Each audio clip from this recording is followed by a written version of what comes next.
नमस्कार, आप सभी दर्शकों का लाइव इंडिया हर पल के खास कार्यक्रम झारखंड स्पेशल में स्वागत है। और आज हम बात करेंगे कांग्रेस की। कांग्रेस ने अपनी 3 सीटों पर अपने उम्मीदवार उतार दिए। कांग्रेस ने झारखंड के 3 लोकसभा सीटों पर अपने उम्मीदवार के नाम पर मोहर लगा दी है। कांग्रेस ने गोड्डा से दीपिका पांडे सिंह को अपना उम्मीदवार बनाया है। तो वहीं धनबाद सीट से अगर बात करेंगे, यहाँ पर अनुपमा सिंह को कांग्रेस अपना उम्मीदवार बनाई है। आपको बता दें कि चतरा लोकसभा सीट से अगर बात करेंगे तो चतरा लोकसभा सीट से KN त्रिपाठी को कांग्रेस ने भरोसा जताया है। साथ ही आपको बता दें कि गोड्डा से कांग्रेस उम्मीदवार दीपिका पांडे सिंह इस वक्त महागामा से विधायक है। दीपिका पांडे सिंह राहुल गांधी की टीम में भी काम कर चुकी हैं। दीपिका पांडे कांग्रेस की महिला प्रदेश अध्यक्ष रही प्रतिभा पांडे की पुत्री हैं। आपको बता दें कि XISS से दीपिका पांडे सिंह ने MBA की यहाँ पर शिक्षा ली है। साथ ही आपको बता दें कि उन्हें बिहार महिला कांग्रेस का 2018 में प्रभारी बनने का भी मौका मिल चुका है। आप अगर बात करेंगे, यहाँ पर शराबबंदी के खिलाफ उन्होंने आंदोलन के बाद ये सुर्खियों में आई थी। गोड्डा से सांसद निशिकांत दुबे और दीपिका पांडे के बीच सोशल मीडिया पर आरोप प्रत्यारोप खूब देखने को मिलती है। वहीं अगर आप बात करेंगे, धनबाद से कांग्रेस ने अनुपमा सिंह को अपना उम्मीदवार बनाया है। अनुपमा सिंह बेरमो से विधायक कुमार जयमंगल उर्फ अनूप सिंह की पत्नी है। वहीं आपको बता दें कि स्वर्गीय राजेंद्र सिंह की बहू अनुपमा सिंह भले ही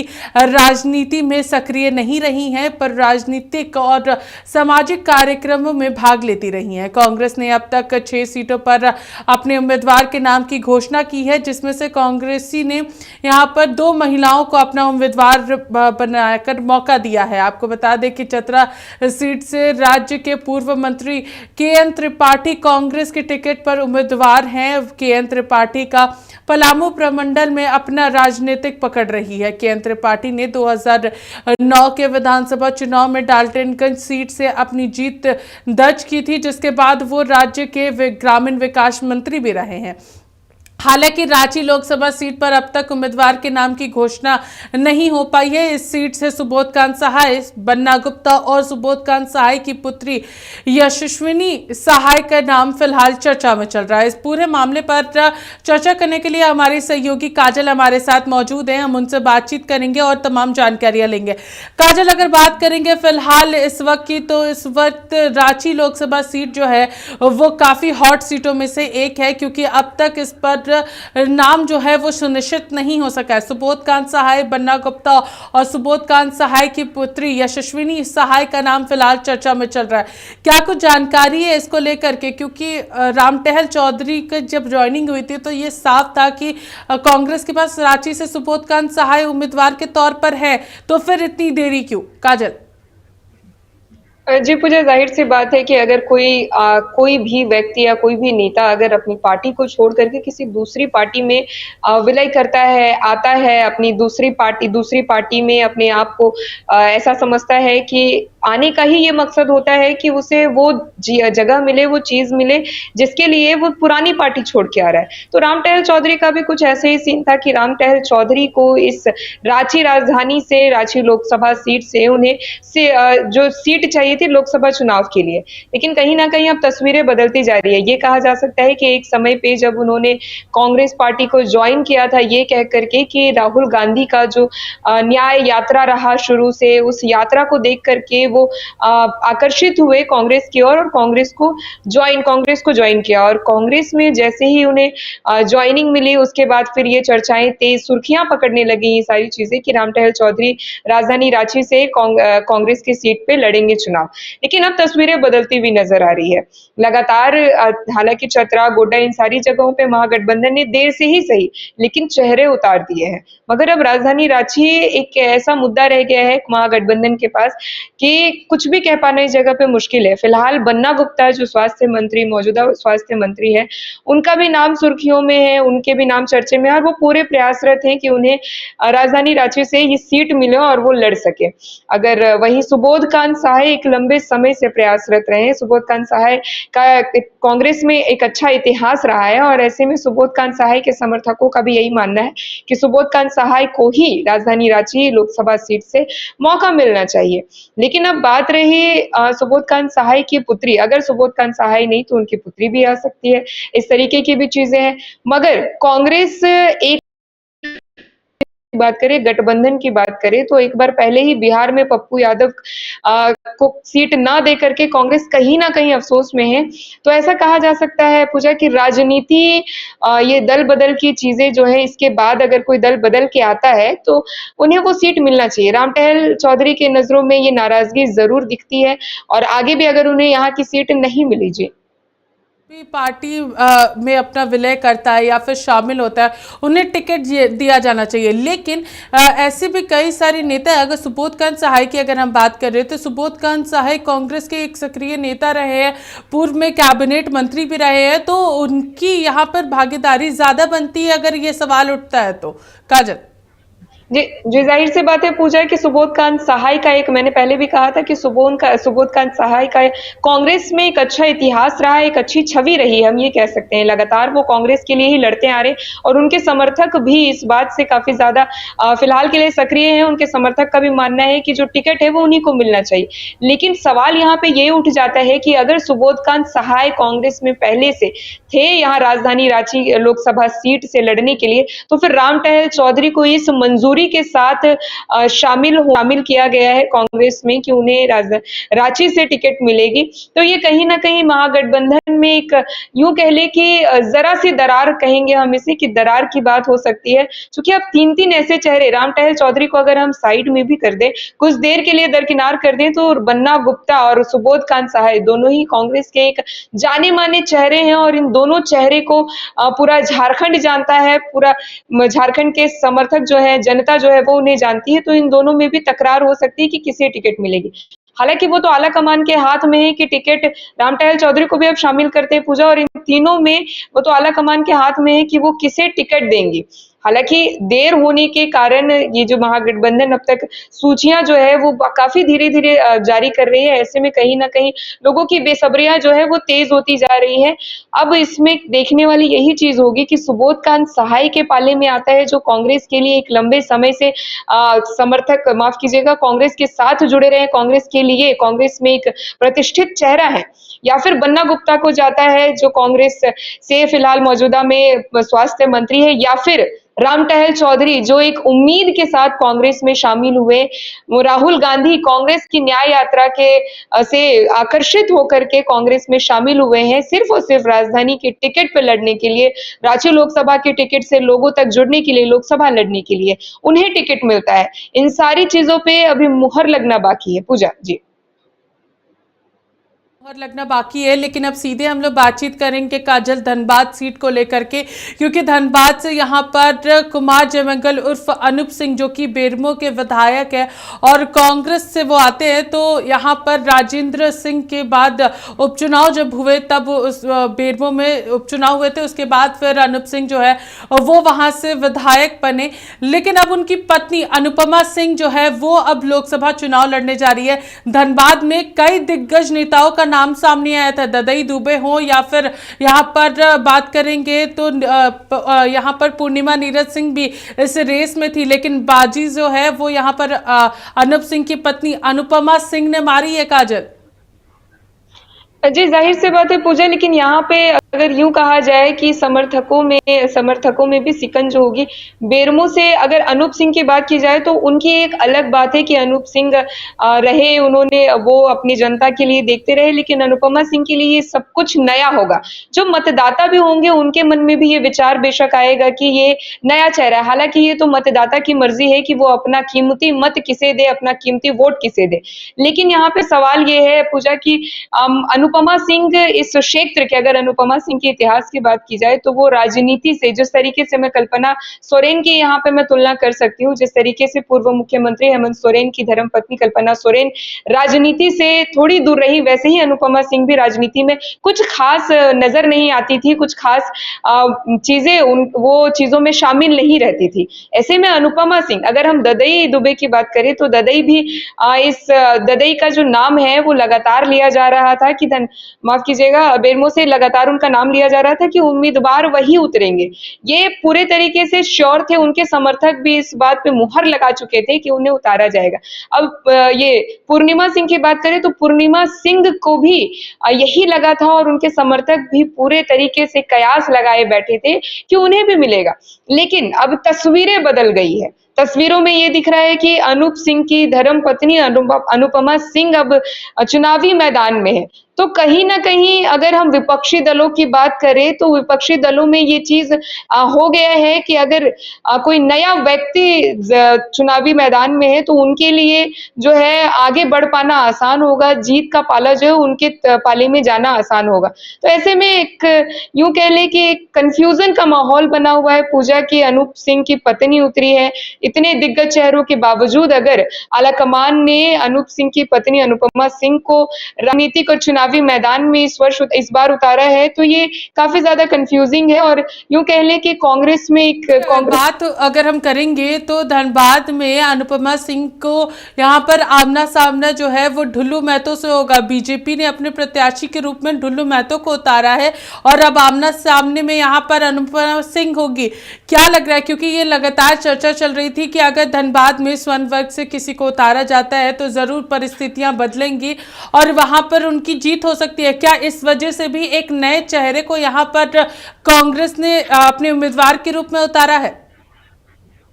देखिए पूजा, सबसे पहली बात कि अगर राजनीति में कोई महिला अगर कदम रखती है, सबसे बड़ी बात कि राजनीति में अगर कोई भी पार्टी महिला को एक अच्छे, बहुत ही सभी पार्टियों ने महिलाओं को मौका दिया है, लेकिन किसी ऐसे क्षेत्र में जहां पे महिला उतरती है, धनबाद एक ऐसा क्षेत्र है जहां पे यूं कह लें कि समीकरणों के हिसाब से देखें तो लगातार शुरुआत से ही जो है चीजें उलट पुलट रही है। और इस बार भी अगर ढुल्लू महतो को, एनडीए के जो उम्मीदवार है ढुल्लू महतो, उनके खिलाफ तो शुरुआत में बहुत तरीके की चीजें चली कि चेहरा बदला जाए। उनके खुद के कई ऐसे समर्थक थे जो चाहते थे चेहरा बदलने, लेकिन अब जो है तस्वीरें बदल गई है। अब अनुपमा सिंह उनके बराबरी में उतरी है और यूं कह ले कि अनुपमा सिंह नया चेहरा है। अगर पूरी जनता को ढुल्लू महतो का चेहरा जो है, लगातार ये चीजें चल रही थी कि ढुल्लू महतो को समर्थक नहीं दिया जा रहा है, कई चीजें जिसमें विवादों में ढुल्लू महतो घिरे रहते हैं, इन सारे मुद्दों को भी उठाया गया था जब उनका नाम सामने आया था कि वो लोकसभा के लिए उन्हें धनबाद सीट से उतारा गया है। लेकिन अब समर्थकों के लिए ये कहा जा सकता है कि ये सीट अगर अनुपमा सिंह चूंकि नया चेहरा है और उनके समर्थक अगर ढुल्लू महतो को नापसंद करते हैं तो ये चीज अनुपमा सिंह के पाले में जा सकता है। पूजा, इस तरीके के कयास लगाए जा रहे हैं। पूजा जी हाँ काजल, यहाँ पर एक और सबसे बड़ी बात है कि धनबाद से सरयू राय का भी नाम सामने आ रहा था और जिस तरीके से हमने सरयू राय से जब बातचीत करने की कोशिश की थी तो उन्होंने कहा था कि अगर इंडिया गठबंधन की ओर से अगर कोई जिताऊ उम्मीदवार को उतारा जाता है तो ज़रूर सरयू राय पूरी तरीके से अपना जोर जो है उस कैंडिडेट को जिताने में लगाएंगे और ढुल्लू महतो को हराने में पूरी तरीके से जुट जाएंगे। अगर वो जिताऊ उम्मीदवार नहीं हुआ तो वो ज़रूर वहाँ से चुनाव लड़ेंगे। तो अब सबसे बड़ा सवाल है कि अब धनबाद से क्या सरयू राय अनुपमा सिंह को अपना समर्थन देते हैं या फिर उनके अगेंस्ट में जाकर चुनाव लड़ते हैं, ये बहुत बड़ा सवाल है। हम काजल, अगर अभी हम यहाँ पे सीधे चर्चा करेंगे गोड्डा की, तो गोड्डा से प्रदीप यादव का नाम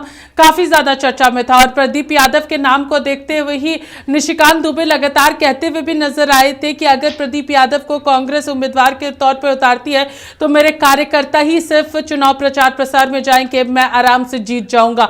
ये बातें उनके द्वारा कही गई थी, लेकिन कांग्रेस ने इस बार दीपिका पांडे को मौका दिया है। इसे कैसे देखती हैं काजल? देखिए पूजा गोड्डा में दीपिका पांडे का एक अस्तित्व रहा है और शुरुआत से ही अगर हम उनके इतिहास को भी देखें तो गोड्डा में दीपिका पांडे का वर्चस्व रहा है। ऐसे में निशिकांत दुबे का भी कुछ कम नहीं है, लेकिन निशिकांत दुबे के इस बयान ने महागठबंधन को झकझोर के रख दिया, हम ऐसा कह सकते हैं, क्योंकि लगातार जो नाम सामने आ रहा था, जो चेहरा सामने आ रहा था, वो प्रदीप यादव का चेहरा था और प्रदीप यादव के ही चेहरे पे महागठबंधन गोड्डा से लड़ने वाली थी, चुनावी मैदान में थी। लेकिन अचानक से निशिकांत दुबे का एक बड़ा बयान सामने आ जाता है, जिसे हम यूं कह लें कि विपक्ष जो है वो एक मजाक बना के रख दी कि अगर प्रदीप यादव यहाँ से चुनावी मैदान में उतरते हैं तो निशिकांत दुबे के जुबान से यह बयान निकला था कि हम इस तरीके से हम नहीं लड़ेंगे, वो आम जनता, उनकी जो समर्थक है, उनके जो लोग है, जो कार्यकर्ता है, वही जाएंगे मैदान में। इस चीज से कहीं ना कहीं महागठबंधन झकझोर में रह गई थी। उसके बाद फिर दीपिका पांडे को उतारा गया। हम ये कह सकते हैं, देखिए पूजा, सबसे पहले तो यही कि मैंने पहले भी कहा था कि महिलाओं को महागठबंधन मौका दे रहा है। एनडीए ने भी मौका दिया है, कई सारी पार्टियों ने मौका दिया है, लेकिन एनडीए की अगर मैं बात करूं तो वो दल बदल की बातें थी, लेकिन यहाँ पे अपनी ही पार्टी से महागठबंधन महिलाओं को मौका दे रही है और हर जगह से जो महिला विधायक रह चुकी हैं उन्हीं लोगों को मौका दिया जा रहा है। तो ऐसे में दीपिका पांडे का यहाँ पे जीतना नहीं जीतना वो तो वक्त बताएगा, लेकिन समर्थकों की अगर समीकरण की बात करें तो समीकरण के अनुसार माफ कीजिएगा, दीपिका पांडे की जो चीजें हैं वो साफ साफ नजर आ रही है। निशिकांत दुबे के भी बयान से निशिकांत दुबे के ही कई ऐसे समर्थक है जो आहत है इस बयान से। और इतना ही नहीं, निशिकांत दुबे ने कई तरह की बयानबाजी की थी प्रदीप यादव को लेकर के, कई तरह की बातें कही थी। पूजा, ये बातें हम अपनी जुबान से नहीं कह सकते। निशिकांत दुबे ने कई ऐसी बातें कही थी प्रदीप यादव को लेकर के, तो इन सारे शब्दों को सुन करके कई ऐसे समर्थक है जो आहत हुए थे और कई लोग जो मोदी लहर में निशिकांत दुबे को जिताना, मोदी लहर में मोदी के नाम से जो एनडीए को वोट देना, वहां पे अपना मत देना चाहते थे, उन लोगों के मन में भी थोड़ा सा बदलाव नजर आया है। ये अगर हम वहां की ग्राउंड रिपोर्ट की अगर हम बात करें तो इस अनुसार। लेकिन अब दीपिका पांडे को उतारा गया है, चूंकि दीपिका पांडे वहां पे विधायक रही हैं और लगातार कई चीजें हैं जो दीपिका पांडे को लेकर के लोगों में पॉजिटिविटी है। तो इस लिहाज से देखा जा सकता है पूजा की अब निशिकांत दुबे भी मैदान में है और दीपिका पांडे, तो ऐसे में दीपिका पांडे का वर्चस्व है, झंडा उन्हीं का लहराया जाए, इस तरीके के अनुमान लगाए जा रहे हैं पूजा। काजल, अब अगर हम लोग चर्चा करेंगे चतरा की, तो चतरा को लेकर के भी गिरिनाथ सिंह की बातें जो है वो यहाँ पर सामने आ रही थी कि उन्होंने आरजेडी ज्वाइन किया है, तो आरजेडी की ओर से चतरा में प्रत्याशी उतारे जाएंगे, लेकिन कांग्रेस ने अपना प्रत्याशी उतारा है और के.एन. त्रिपाठी को यहाँ पर मौका दिया है। इसे कैसे देखती हैं, क्योंकि वो पूर्व में राज्य के ग्रामीण विकास मंत्री भी रह चुके हैं और वो साथ ही साथ डाल्टनगंज सीट से विधायक भी रह चुके थे। काजल जी पूजा, यहाँ पे सबसे पहली बात तो यही है कि चतरा एक ऐसा सीट था जहाँ पे आरजेडी का वर्चस्व शुरू से रहा है और आरजेडी ने इस बार पूरे तरीके से अपना झंडा लहराने की तैयारी कर ली थी। चतरा में भी 2 सीटें थी, एक पलामू और एक माफ कीजिएगा चतरा। आरजेडी इस बात के लिए पूरी तैयार थी कि उसे चतरा सीट मिलेगी, चूंकि शुरुआत से वर्चस्व रहा है। ऐसे में कहीं ना कहीं पहले महागठबंधन में तो कई तरह की अंदरूनी जो बातें हैं पूजा, वो अंदरूनी बातें कहीं ना कहीं फूट वाली बातें चलती ही रहती है, चीजें होती ही रहती है। लेकिन यहाँ आरजेडी के उम्मीदवार ना उतर करके यहाँ पे कांग्रेस ने अपना उम्मीदवार उतार दिया है। इस चीज को लेकर के आरजेडी में कहीं ना कहीं नाराजगी है, क्योंकि अगर हम बात करें तो वहां पे जो श्रम मंत्री है सत्यानंद भोक्ता लगातार वहां से रहे हैं और उस जगह की जनता जो है, चतरा की जनता है, सत्यानंद भोक्ता से काफी अच्छा लगाव रखती है। तो ऐसे में आरजेडी की चाहत थी कि आरजेडी को वो टिकट मिले, लेकिन वहां से कांग्रेस ने 2-3 जगहों की बात की, उन सारी जगहों पे हमें महागठबंधन की पॉजिटिविटी नजर आई। लेकिन इस जगह पे हम कह सकते हैं पूजा कि महागठबंधन में यहाँ से उन्हें जीत मिल पाना थोड़ा मुश्किल लगता है। ये नहीं कह सकते हम इस वक्त, तो ये बिल्कुल नहीं कह सकते हैं कि जीतना नामुमकिन है, लेकिन थोड़ा मुश्किल है, चूंकि आरजेडी का वर्चस्व उस जिले में रहा, उस लोकसभा सीट में रहा है लगातार। निर्दलीय भी कई लोग खड़े हुए हैं, लेकिन वहां पे आरजेडी का हमेशा से वर्चस्व रहा है और आरजेडी चाहती थी कि उसे वहां से टिकट देने की, वहां अपना उम्मीदवार खड़ा करने की पूरी जो उम्मीद थी, पूरी जो कोशिश थी, लेकिन वो नाकाम हो गई। अब ऐसे में देखा जा रहा है कि एनडीए के जो मजबूत उम्मीदवार हैं, उनके सामने केएन त्रिपाठी वहाँ पे कितना लड़ पाते हैं और वहाँ की जनता को कितना समर्थन मिल पाता है। चूँकि आरजेडी को ये टिकट नहीं मिला तो नाराज़गी है और इस नाराज़गी में वो अपना समर्थन तो महागठबंधन में एक हिस्सा होने के नाते वो अपना समर्थन सी चीजें सामने आ रही है और देखने वाली ये बात होगी कि आगे मतदाता जो है अपने अपना कीमती मत किसे देंगे। पूजा।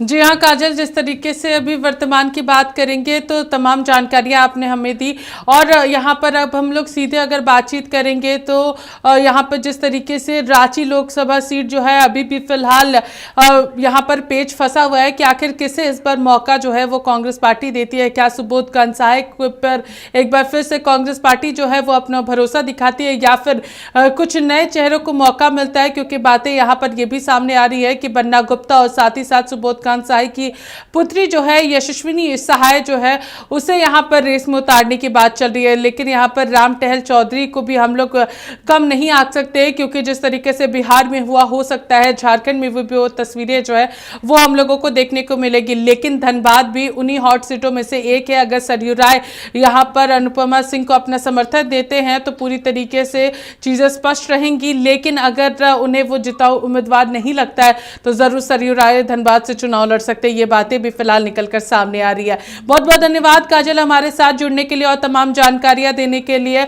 और जिस इस तरीके से हम लोग कह सकते हैं कि कांग्रेस ने अभी फिलहाल अपने 6 उम्मीदवार को उतारा है, जेएमएम ने अपने 4 उम्मीदवारों को इस बार मैदान में उतारा है। वहीं अगर बात करेंगे आरजेडी की तो आरजेडी ने 1 सीट पर अपने उम्मीदवार उतारे हैं, वहीं सीपीआई ने भी 1 सीट पर उम्मीदवार उतारे।